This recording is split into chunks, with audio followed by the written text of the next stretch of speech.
Marami nga ang humanga sa kabaitan ng anak ni Jinky at Manny na si Jimwell Pacquiao, dahil hindi lang daw basta isang kuya si Jimwell kundi isang malambing at mabuting kuya din daw ito sa kanyang mga kapatid. Matatandaan pa nga sa ibinahagi ni Jinky Pacquiao sa kanyang social media account, makikita ang anak niyang si Jimwell kung saan nilalambing niya ang kanyang kapatid na bunso na si Israel. Makikita na niyakap niya ito ng mahigpit, at makikita rin na sobrang natuwa si Israel dahil sa pagyakap sa kanya ng kanyang kuya Jimwell.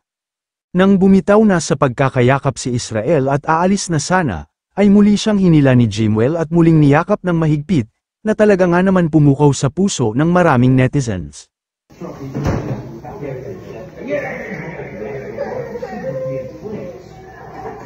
Dito mo daw talaga makikita na napalaki ng maayos ng mag-asawang Manny at Jinky Pacquiao ang kanilang mga anak, kaya naman ganun-ganun na lang magmahalan ang magkakapatid.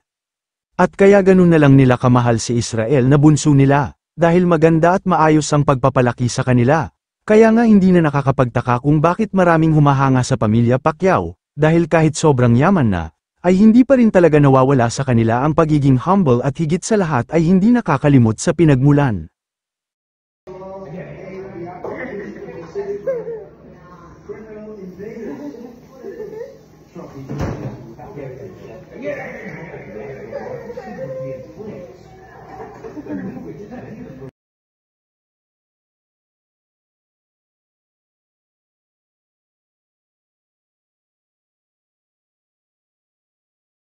Kayo mga ka-showbiz, anong masasabi nyo sa ating showbiz topic ngayon?